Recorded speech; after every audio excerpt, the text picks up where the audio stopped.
Okay, welcome everybody to the Elephant Podcast, and we are continuing our What's Your Magic?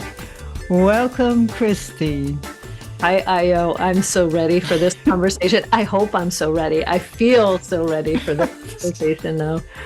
So, I wanted to go back to our last recording because we were talking about, Rumi's in the realm between right and wrong, there is a field, meet me there, and how we get out of the duality mindset that we have been so deeply programmed with.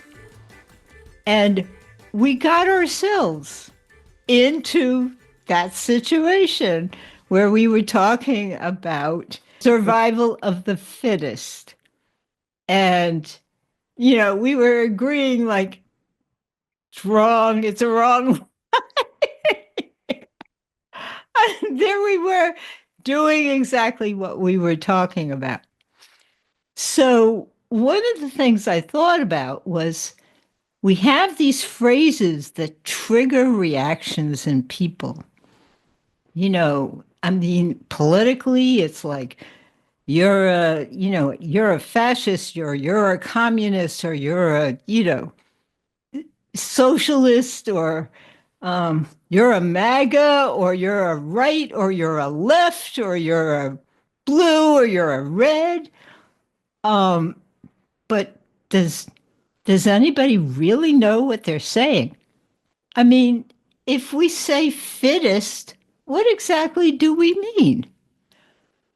And maybe fittest are the people who know how to work together. Maybe that's what fittest is. I love that because as I was thinking about it, because I think I'm the one who was like, no, that's wrong. And coming to it from to your point, what we're seeing in the zeitgeist, what we're seeing out in the society, right, is this, we're getting the information, the ideas that it's got to be the strong, it's got to be strong and and you need to dominate and do all that kind of thing. And so survival of the fittest has kind of been hijacked now, depending on who's using it, right? Hijacked into this more kind of dominant nature, like the strongest, like the fittest is the strongest. And to your point, that's not true. It's whatever is going to help be able to shift and change, whatever that it's really like survival of the fittest is a very complicated concept, right? And it's really about adaptability and what the systems are able to do in order to keep the species going. And so to your point, the adaptability absolutely could be cooperation. I'm going to stay away from the absolutes, right? Cooperation, but that is what we're designed to do, especially as mammals, right? Because different animals or different beings have their different ways of what will work for their species. Right. But for mammals and humans, it is about cooperation and it is about connection. And even to this point, I looked up alpha male. And that's even been debunked by the person that actually developed the theory of alpha male. Really? Oh, yeah, because he was studying wolves in captivity. And in captivity, they created a dominance hierarchy. But out in nature, they work more cooperatively. They have a mating pair, and then the rest of the pack actually helps to raise the pups. And so they cooperate. Isn't that interesting? Wow. Yes. Please send me links to that because I definitely want to read that. It's interesting because I've been doing this neurodynamic breathing. I've been trying that out, and I get some pretty interesting meditations. They're long, like an hour, hour and a half. And in one, I was actually in tears because what I got was all these male lives from the beginning Mhm. and the pressure on men. They have to constantly prove themselves. So when do they get to just be who they are? When do they get to be who they came into this world to be? Because it's this constant judgment and adjusting. And I thought, how do we work with that? Right. And that's like like the term that I hear about is called toxic masculinity, but I know that there's better words for it. Hyper masculinity might be the more appropriate term for it, but it's warped, right? Because it's only part of them that's allowed to come forward, Right. right? And it's a very it is strange to be here on the planet. It's a very strange thing to the way that we actually think we need to operate, right? And then it's these society norms that say this is what's okay, right? And humans are designed for connection. We're designed for love and belonging. And so if we have a trait that doesn't fit into that the social way of being, we're going to be outcast, right? We're going to be on the outside. And so our system is going to say that's not safe. So we're going to have to suppress those things that don't allow us to fit in with the dominant culture. And the thing that's really beautiful about this point in time is that there's a really wide array of human expression on the planet, right? Right. And there's people that I read, it's like, you're not here to fit in. You're not here to be like everybody else. You're here to be uniquely you, which actually goes to your point of what's your magic, right?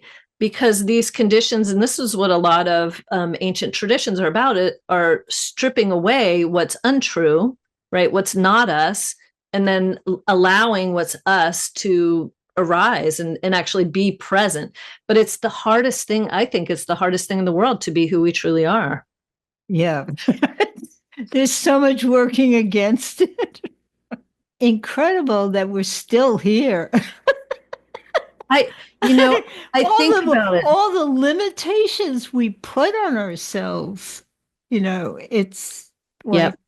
it's a miracle we made it this far. It truly is. And we're at this juncture, like I keep thinking about it, right? Because we have the animal bodies, which has the survival responses. And then we also have consciousness and higher consciousness if we can get ourselves into those states. And we just stay like riding that line between conscious humans and animals, right? Right. And if we don't kind of leap up into that place where we are feeling more connected and we do have this is what unity consciousness is, to my mind, all about, right?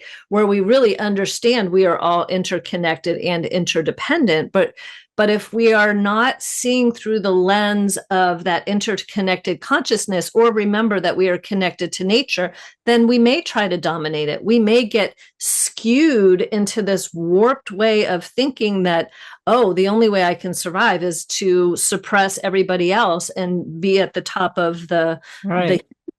and that, it does work for people in certain lifetimes. We see it work for people in certain lifetimes, but it's not, to me, that's just a lifetime of learning about power. And then when you misuse power, you usually don't ever want to do it again. Right. Exactly. You pay a heavy price for it. You That's really right. do. Yeah. Yeah. No, you really do. And uh, I mean, I don't know how much of what I went through in that meditation was past life stuff, but Mm. I was in tears. I mean, women have it hard, right? But men have it hard too. I 100% agree with you. Yeah. And, like I keep saying, we need to learn how to work together. But to your point, we have to heal enough, right? We have to heal Yeah, these. I know. I watched the series Peaky Blinders, which is incredibly violent. I don't recommend it to anybody. It's incredibly violent. But on the first episode I watched, and they're from I think it's Birmingham, England. or the UK, but I think it is England. I'm not really sure about my geography. And it really is the journey of this man that gets broken as like a really he's kind of a boy that goes to World War I and gets broken and warped, and then is really trying to protect his family through the whole time, right? So having to try to take care of his people, but it's all about the wounded male for me, and it was all about healing my lineage. I was like, I have to finish this series, and it was a wild journey, but it was a really interesting piece, and I think it is related to what you're talking about, like this deep sadness. And for me, it was about my lineage, and my lineage is from Scotland and Ireland, and I have Right. some English, but it's like it, and it maybe it. I mean, it is the men have to do the healing too, but the women having the journey through that too, because in other lives we've been male and female, right? So Right. we'll have our own version of that masculine wound, just like we're working with the feminine wound. Time to heal, folks. It Totally. really it's and the way we're going to heal is by connecting with our heart and, finding our magic. That's right. Because when you really do, it's so healing Yeah. and freeing. Can I ask you a question? Yeah. When when you say magic, what are you referring to? It's a sense of energy Hmm. and a sense of, I mean, it's definitely a sense of your connection to, you know, to the all. Yeah. And you're the one that's channeling it in your particular way. Yeah. Yeah. That's your magic. Yeah. And we have over 8 billion people, and it blows my mind because every single one of us, even identical twins, are unique. That's right. Yep. It's crazy. Nobody will ever be like you Right, before or after. You are the right. original. Yes. And I love the idea that the who was it, the trans or the alphabet, I call it, say Oh yeah. we're not the only ones who have to come out of the closet. We all do. Yeah. Yeah. Absolutely. Yeah. The LGBTQIA plus, I I think can't, it is. I just Yeah. say at this point, I just say the alphabet because I can't keep track Yeah. of it all. I understand. I totally understand. Yeah, absolutely. Yeah, that was a trans person saying, "We're not the only one," and I know exactly Right. what you're about. Absolutely, absolutely, and that's conditions that have been put on us from the last 3 months of pregnancy all the way. I mean, really, the last 3 months of our parents' pregnancy with us that we were in utero up until 6 years old is where a lot of this these conditions are formed, these conditions and beliefs are Right. at least primed, and they're all unconscious. They've all been formed in an unconscious state. Right. And to get to them from a conscious state is really tricky. So healing is no joke. No, no, it's not. Last time I said I was going to come out of the closet. And at Mm. first I was going to just write it all out and send it out to my friends. And I thought, no, let me be gentle. All right. So I started just with my friend. I just spend a, a night and a day with her. And I started talking about past lives as Hmm. a way to just kind of get into it's not just about this life. Yeah. It's not just what you see of me in this life. There are patterns and energy forms that all, through our different lives have come in that make us what we are now. And so how do we be our, people use it's kind of an overused phrase to be your authentic self. Um, I mean, it's real, Yeah. but it's one of those phrases that kind of get usurped by commercial people. And all of a sudden it's like, okay, exactly what do you mean by that? Yep. Yep. And what are you going to sell me to get there? Yeah, right. Exactly. Okay, I'm being authentic. What is it I need to be authentic? You Right. have to have this and this and this. Right, which is a really interesting misperception, right? Like we think we're told by, consumer, you know, environments that we need to add more to ourselves to become whole. Right. And I do like the word wholeness or whole self, right?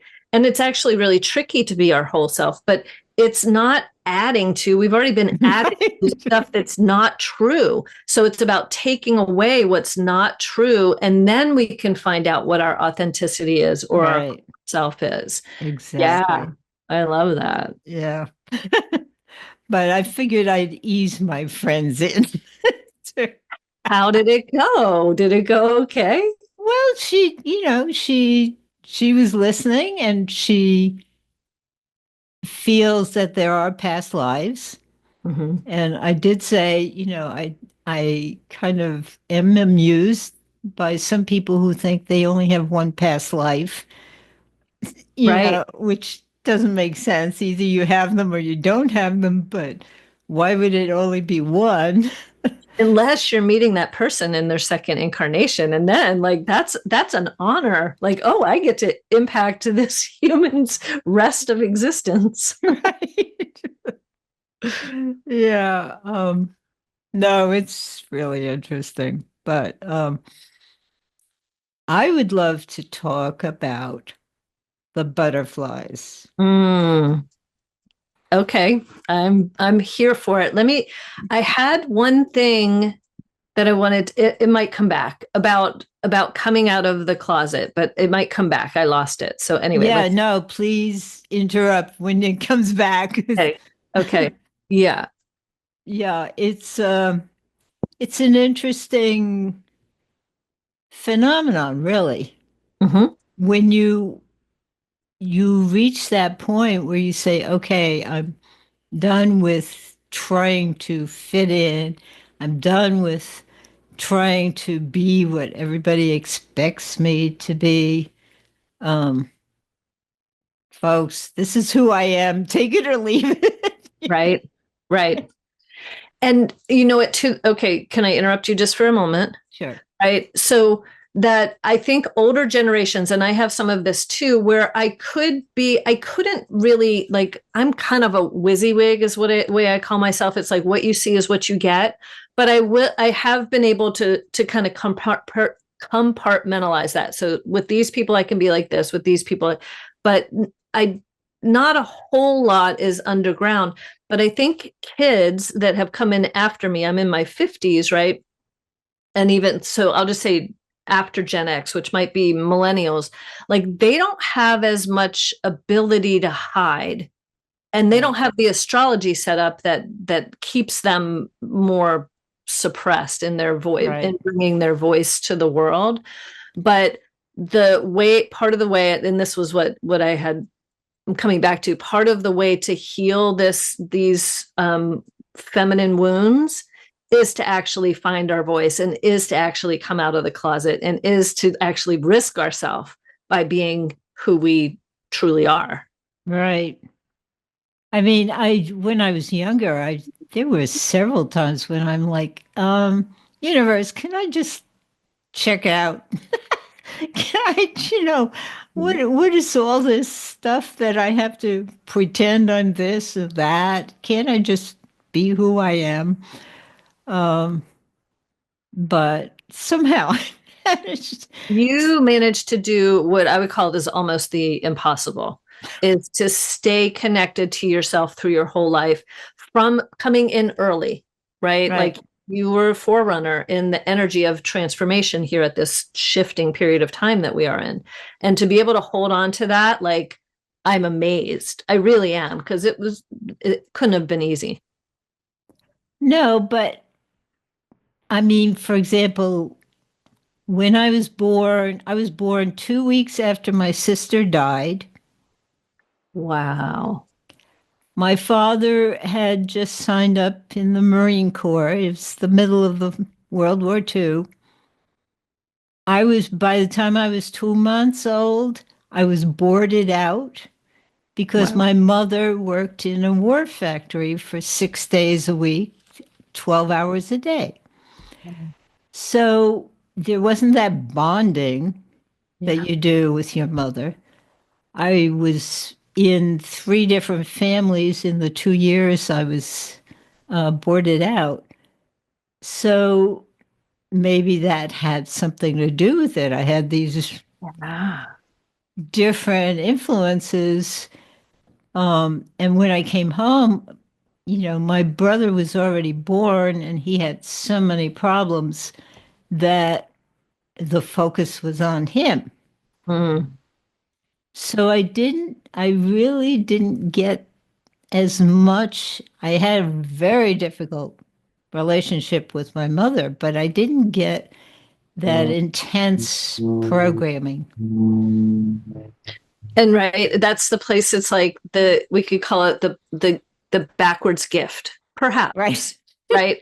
Because bonding is really important, but maybe there were parts of it that you did get from these families. Hard to know, right? Because you can't really, unless you might be able to view it. I don't know. You've got some amazing intuition, but maybe that is part of the reason you were able to hold on to more of that authenticity. And yeah, we're wired for two things, for authenticity and belonging, and we have to forego some of this authenticity to belong to our families, to Right. accept the precepts that our family said, this is what makes you part of this family if you do this and this and this and this, and agree to act this way in the world. So, even though it was difficult with my mother, she absolutely was not uh, abiding by what society wanted her to be. Okay. Okay. Right. So So, more input of you get to be different. except, she had a little hard time with me being different from her, but Right. Isn't that it? you, Like, you can't win. right. It's really tricky to win with moms. Right. And I'm a mom. I know Right. firsthand it's hard. Yeah. Yeah, I know because my older daughter hasn't talked to me in years, and obviously has trouble Yeah. relating to me. And I had talked to my ex-husband before he passed away, and he said, I have no idea what her issue is. Right. And that's some of the stuff, like, as all of us come into we could call it authenticity. In psychology, some fields of it would call it individuation, where we take the cells of the mom and we take the cells of the dad. Right. We have our own genome. And at some point in life, not everybody does this though. At some point in life, we claim, like, no, I'm me. So I'm going to take those cells, which might go right into the butterfly and the imaginal cells, right? But like, Right. this soup is now me. Right. And And it, she actually, I remembered after years that when she was 12 years old, she said to me very seriously, now, Mom, I don't have the same beliefs that you have. And I I thought it was interesting that she felt she needed to say that because I didn't have a problem with that. But it obviously was a very strong feeling on her part. right, right. Interesting, right? These Yeah. dynamics of incarnation. All right. Ooh, that's another conversation. I know. It's so, a lot of my meditations now are about how layered Yeah. everything is. I mean, it's like all these waves waving in and out of each other on all these different levels. It's amazing. It really is. And we're, like, aware of, like, a small slice of Right. perception. Yeah. And I know you're going to go there, but I want to hear you talk about the imaginal cells. um, So actually, you can tell the story about the. I'll let you tell the story because I think you're a good storyteller. Oh, you're sweet. I just re-listened to my understanding of it, right? And that a caterpillar, as it goes into its chrysalis or its cocoon or its pupa stage, right?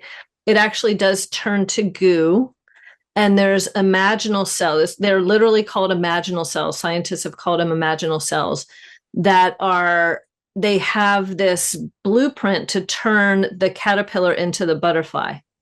But it's actually a whole nother genome of the butterfly.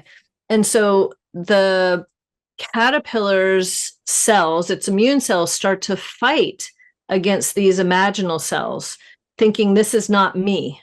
And Right. as it fights against these imaginal cells, trying to keep the caterpillar alive, that it actually strengthens this whole process of transformation. And so at some point it turned, the imaginal cells turn over into this butterfly genome, and then the butterfly starts to develop. But it really is, it almost is considered a battle between, but it is that push against and that fight with the immune system of the caterpillar that actually makes the butterfly emanation or the butterfly iteration of existence even stronger. Like that push and that fight is even stronger. But the imaginal cells are always there in the caterpillar too, right? They're there. Right. It's coming no matter what. And what did I miss in that, Io? I might have missed some pieces of it. I don't think so. Just because the only thing I was thinking, but you put it in at the end, is those imaginal cells are always with it Yep.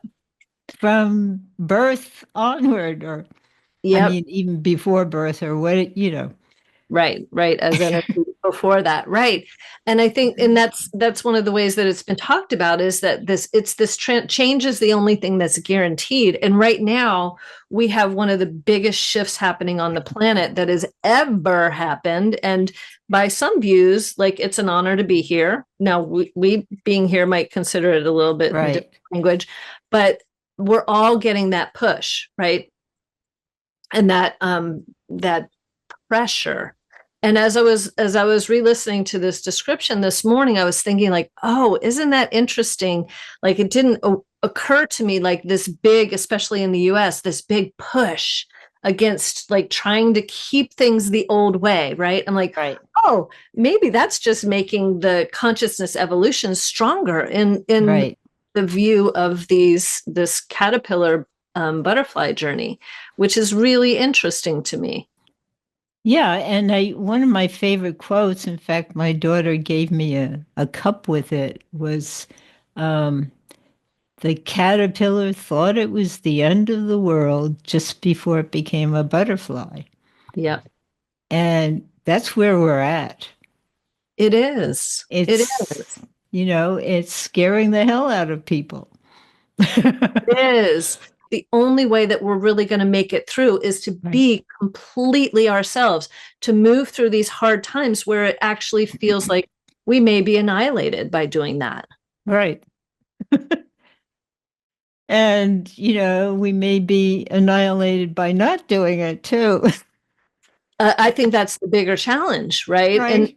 and some people, right, we're all here for different pieces, and that's the beautiful part of what's your magic is, what are you here to do?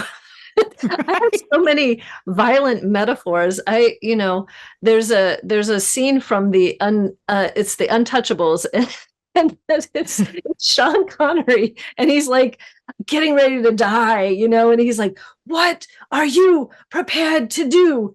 And I Right. think about that all the time, because it is like, because when it comes to what really matters, what are we prepared to do? You don't need to watch these violent things that I'm talking about, right? Because really, love is the key. Love is the key at the base of all the things.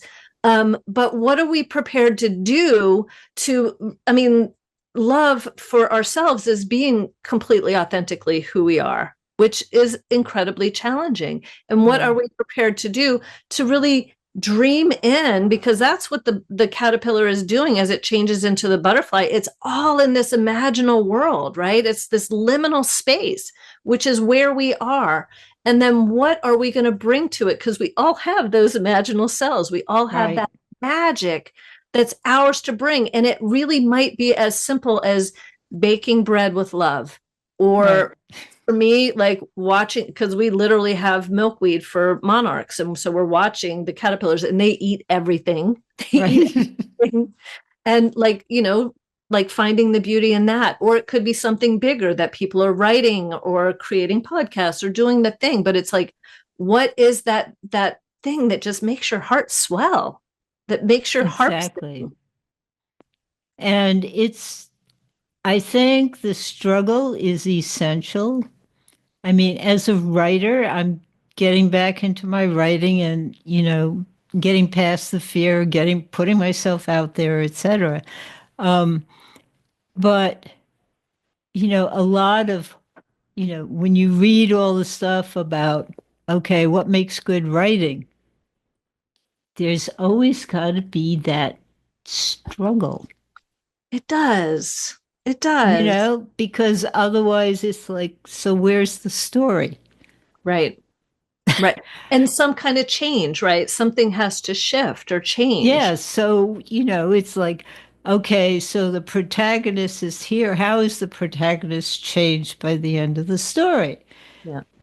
So, yeah, and yet that's what we resist. Right. Right.